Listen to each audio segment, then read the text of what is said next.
Army जब वीर गति को प्राप्त हो जाता है तो वो एक दिन मरता है, लेकिन जब डिसेबल हो जाता है तो हर दिन मरता है। लेकिन वो कैसे हौसला बना के रखता है, कैसे जिंदा दिल होता है, वो उनकी फैमिली उनके सपोर्ट में रहती है, उनकी धर्म पत्नी उनकी साथ कंधे से कंधा मिला के हर पल उनकी केयर करती है। तो ही एक आर्मी योद्धा जब डिसेबल हो जाता है तो आज वो ऐसा फिट नहीं, दिखता कंधा है। नहीं, मैं कहूँगा ये कंधे पे मेरे को कैरी करती रही। कैरी करते रहे।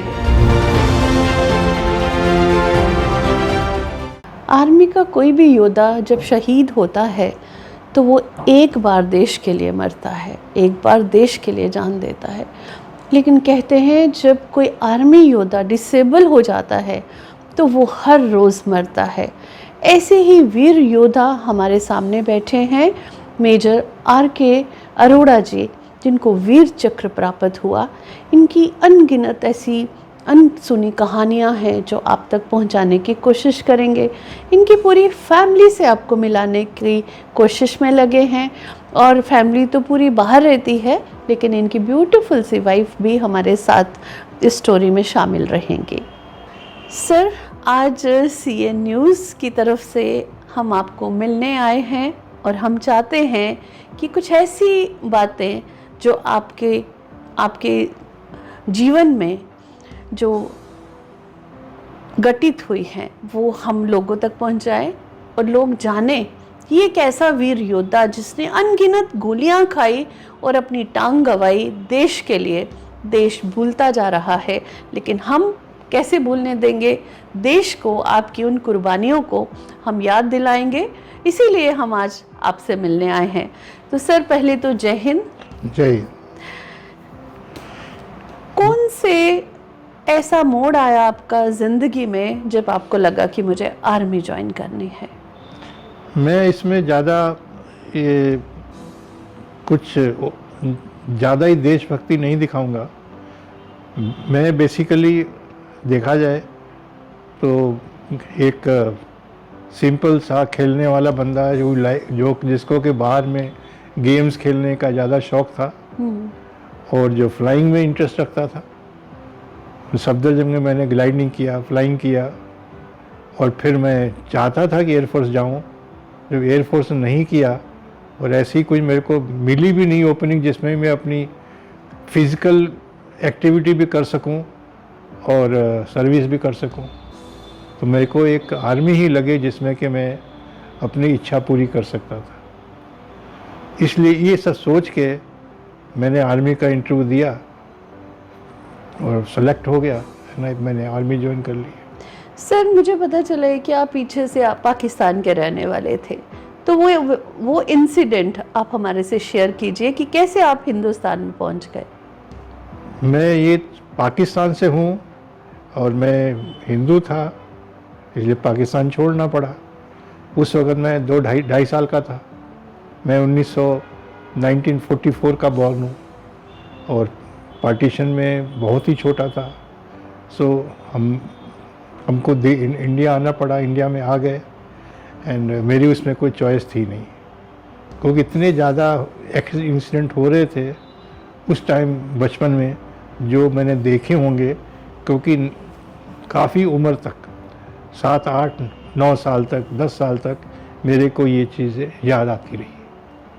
और मैंने चलना भी बहुत लेट सीखा बचपन में।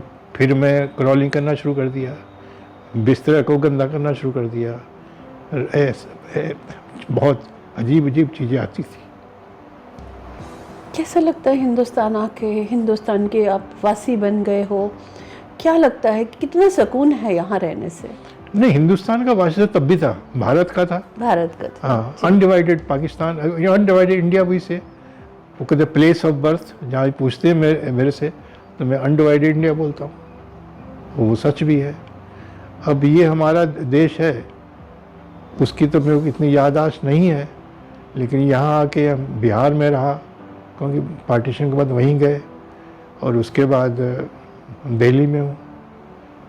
तो इसमें कुछ इतना इस पे ध्यान दिया भी नहीं कि कैसा है क्या है। जैसा चल रहा था स्ट्रगल करते रहे, अप डाउन करते रहे, क्योंकि रिफ्यूजी हैं तो वी हैव टू फाइट मोर। वीर चक्र 1971 की लड़ाई लड़ने के बाद जब आपको मिला, वो दौर कैसा था और क्या आपने ऐसा किया कि आपको वीर चक्र से सम्मानित किया गया? अगर आज सच पूछे, मेरे को 1971 में वीर चक्र मिला, लेकिन मैं डिज़र्व करता था 1965 में। अच्छा। मैं आज तक कहता हूँ, जो मेरे से मिलते हैं, मैं कहा 1971 का तो कुछ भी नहीं था जो 65 में जो हमें करना पड़ा। तो अगर देना ही था वीर आप चक्र तो बताइए हमें कि 65 में ऐसा क्या किया था जो आपको आज रिग्रेट होता है कि आपको वो ये वीर चक्र जो है वो 65 में मिलना चाहिए 65 में।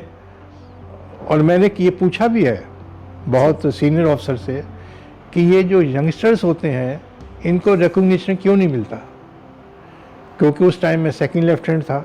भिम्बर गली में हमने फाई सिखाले में था, अटैक किया, बैटल ऑफ ऑनर मिला। अच्छा। 71 में भी हमें बैटल ऑफ ऑनर मिला। अच्छा। उस वक्त था OP hill battle of honour, और 71 में पर्वत अली बैटल ऑफ ऑनर। दोनों में आई वाज एक्टिव, बहुत ज़्यादा पार्टिसिपेट किया। लेकिन जो पार्टिसिपेशन मैं सोचता हूँ देश के लिए मैंने 65 में किया, 71 उसके आगे बहुत कम था। तो 65 की वो लड़ाई हाँ। जो आपने देखी और लड़ी, बहुत एक्टिवली लड़ी। तो क्या आप बहुत यंग ऑफिसर थे जो रीज़न था कि आपको ये जो वीर चक्र है उस टाइम नहीं दिया गया? मैं तो यही कहता हूँ, उस वक्त यंग, बहुत ज़्यादा यंग था, और दूसरा इस साइड में सोचा भी नहीं, दिमाग इधर था ही नहीं। उधर ये था कि हमने ये हमारा एक भिम्बर गली में पूरा रोड ब्लॉक कर दिया था, सप्लाई नहीं जा पा रही थी, और 4 फेजेस में अटैक हुआ। ईस्ट फेज में मेरे को मैं गया, क्योंकि मेरे को उस एरिया का नॉलेज था। मैंने बहुत पेट्रोलिंग कर रखी थी, बहुत क्रॉलिंग कर रखी थी उनके पिक्टम जा के, एंड हर फेज के साथ नेक्स्ट फेज के लिए मेरे को जाना पड़ा, और गया, खुशी से गया। एंड हमने वो सक्सेस किया, जो कि पहले एक हुआ था अटैक जिसमें कि हम फेलियर रहे थे। तो इसलिए वो 4 फेजेस में 4 अटैक करने हैं, आई मेरे को लगता है कि वो बहुत बड़ी चीज़ थी, और यंगस्टर था एंड किया। आपने अपनी टांग खोई, मल्टीपल आपको फ्रैक्चर हो गए टांग में। मेरे को मल्टीपल क्या हुआ, आई गॉट, मैंने इसमें भी 71 में अटैक के अंदर मेरे को MMG की बुलेट्स लगी। अच्छा। 6-7 बुलेट्स, और लगी मेरे को 15 दिसंबर को। अच्छा। मेडिकल एड मेरे को मिला 22 दिसंबर को, जब मैं 21 को पहुंचा पूना में। मतलब 5 दिसंबर को आपके साथ 15 दिसंबर को ये हादसा हुआ, और 21 दिसंबर को आपको मेडिकल ट्रीटमेंट शुरू हुआ। 22 को मेरा ऑपरेशन हुआ। तो ऐसा इतना लेट क्यों हुआ ये? इतना रेश है कि बहुत ज़्यादा अंदर चले गए।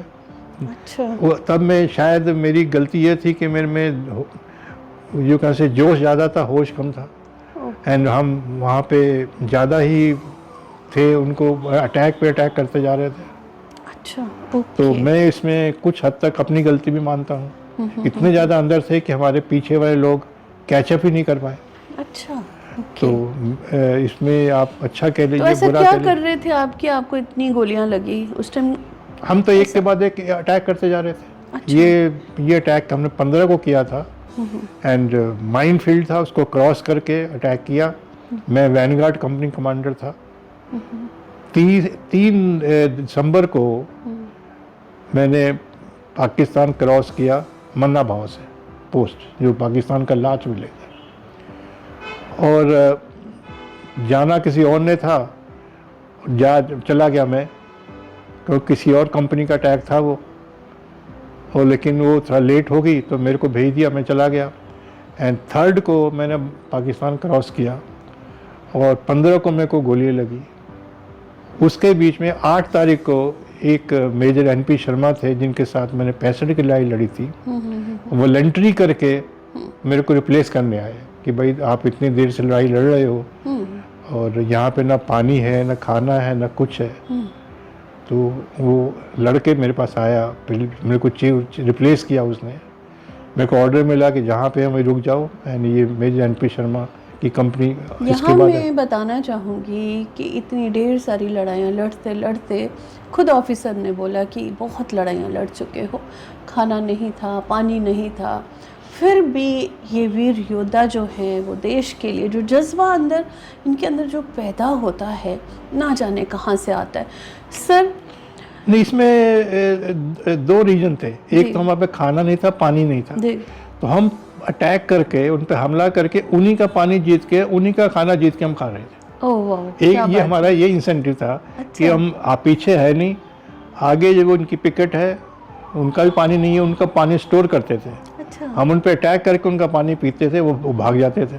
उनके ऊँट थे आर्मी के, वो भी हमने कैप्चर किए, सब पीछे भेजे। तो ये आप कह सकते हो कि हमें एक सेल्फ इंटरेस्ट था खाने पीने के लिए। टोटल टेन्योर में मैं 3 तारीख को गया, 15 को हुआ, मुश्किल से 10-15 बार मैंने पेशाब किया होगा। अच्छा। पीते ही नहीं थे तो करना क्या था। बाथरूम में मुश्किल से 3-4-5 बार गया होगा। अच्छा। और खाना तो हमारा बहुत ही कम था, लिया ही नहीं। मेरा एक बैटमैन था मिस्टर दरबारा सिंह, वो फिर सूबेदार रिटायर हुए। वो कंप को राशन में उसने टॉफ़ी रखी हुई थी, वो सुबह एक कंप देता था राशन कि ये आपके ब्रेकफास्ट है, ये आपका लंच है, हाँ ये लंच है, ये डिनर है। मतलब पूरे दिन में 2 से 3 टॉफीज खा के गुजारा किया जाता था। कुछ टाइम के बाद, पहले तो हमारे पास था कैंप टाइम के बाद ये हाल हो गया था। लगातार हो रही थी, कुछ टाइम के बाद जब सारा कुछ खत्म हो गया तो कितना कम इनको टॉफीज 2-3 मिलने पर इनको पूरा दिन गुजारा करना और पड़ता। जब मैं इंजर्ड होके हॉस्पिटल पहुंचा तो मैं 10-12 kg तो रिड्यूस कर चुका था, मैं भी ज़्यादा ही। और मेरी फियांसी की बात करते हैं नहीं, सर वैसे उसका सुनिए, वो 3-4 चक्कर काट गई और वो कह रही थी मेजर अरोड़ा किधर है, सब कह रहे थे ढूंढ रही मिल नहीं रहा, एंड आई वाज अनकॉन्शियस। तो फिर उन्होंने लेके आया कि ये देखो ही इज़ मेजर अरोड़ा। तो I was in very bad shape and उसने फिर मेरी बाल काटे, मुझे काटी, लाइक दैट।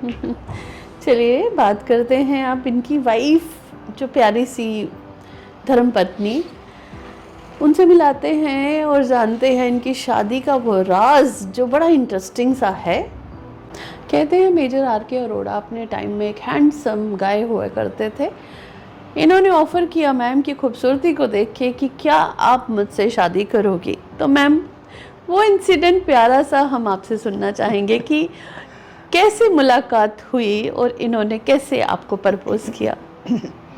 मुलाकात तो तंबोला में हम लोग रेगुलरली जाते थे, संडे के संडे। आर्मी फैमिली के हैं। अच्छा, आप भी आर्मी फैमिली से? मेरे फादर भी आर्मी से।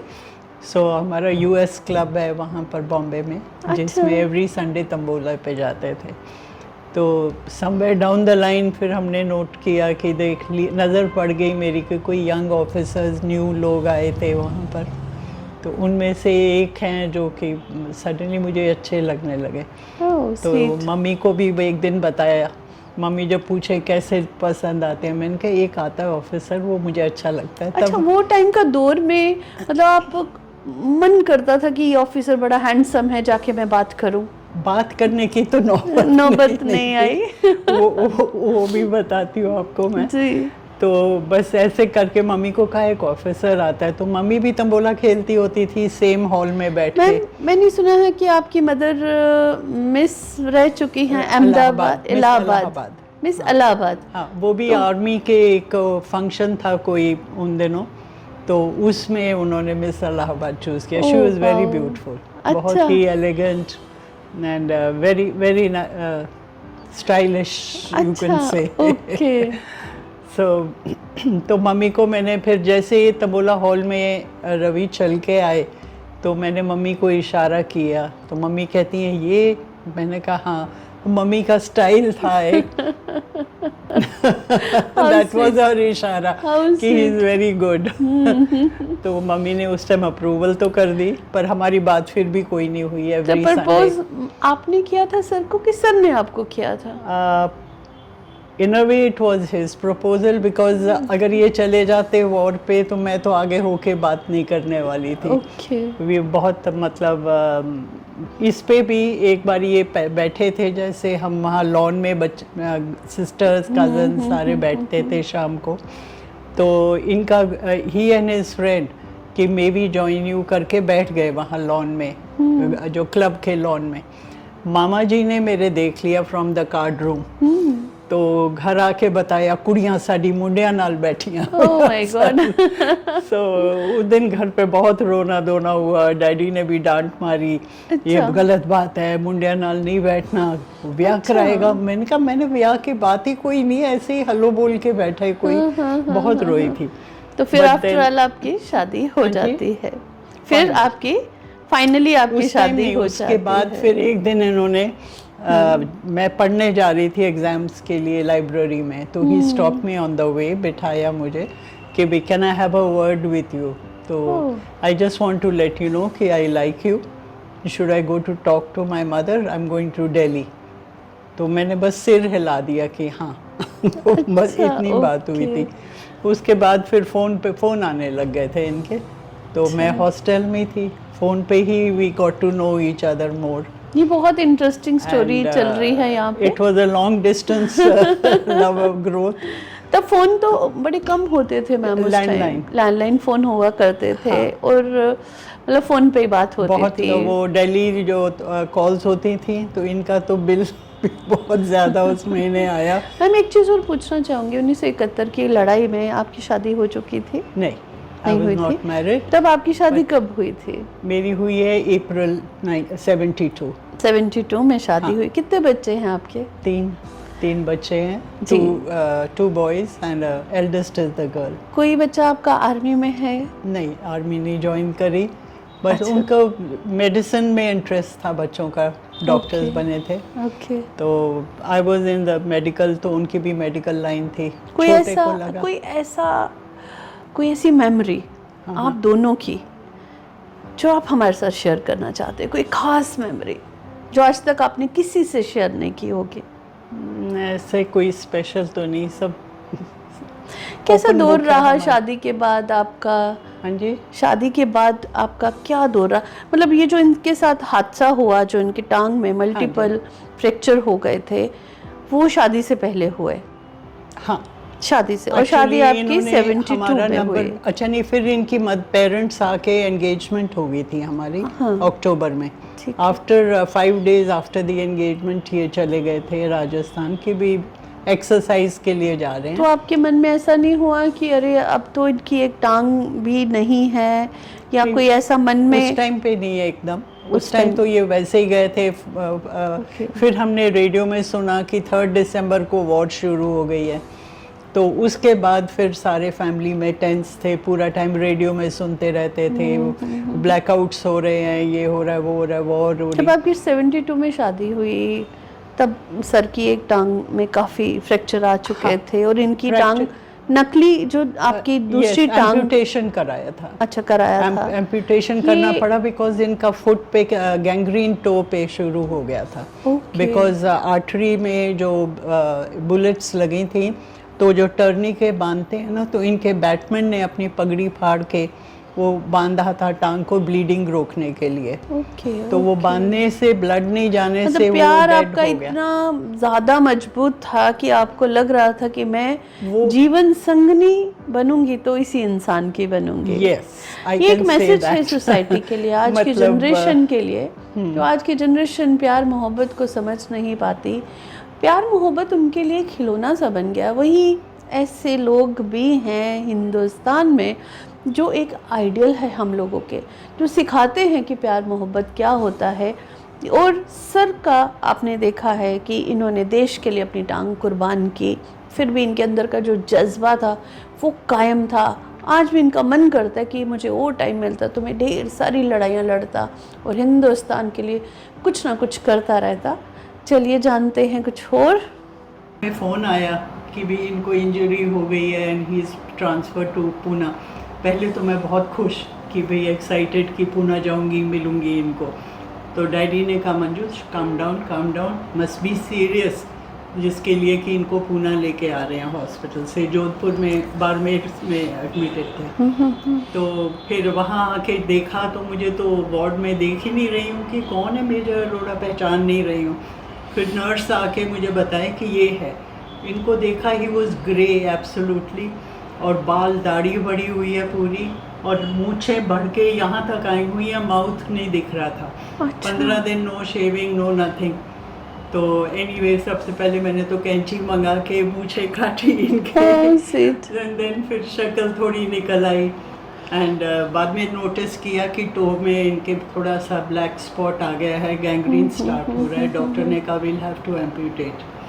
तो इसके बाद वी वेंट, जब ये सर्जरी में थे तो मैं और डैडी बाहर बैठे हुए थे, तो अंदर से डॉक्टर ऐसा हुआ मैम कि जैसे आपके पेरेंट्स ने बोला हो, सोचा हो कि मतलब लड़की की शादी अब रोक देनी चाहिए? बाहर जब मैं बैठी हुई थी तो डॉक्टर ने बताया कि we have to amputate, below नहीं कर रहे हैं, और अगर ये मसल बिल्कुल ही ख़त्म हुए थे तो शायद हमें अबव नी भी जाना पड़ जाए, पर अभी के लिए वी आर डूइंग दैट। तो फिर डैडी ने मुझे बोला कि बेटा देख, he is going to lose his leg, artificial होगा, you want to change your mind और यू ओके। मैंने कहा नहीं, उसका तो सवाल ही नहीं पैदा होता, तो आई एम ओके। फिर डैडी ने मुझे पीठ थपथपा के बोला शाबाश बेटा, शाबाश बेटा।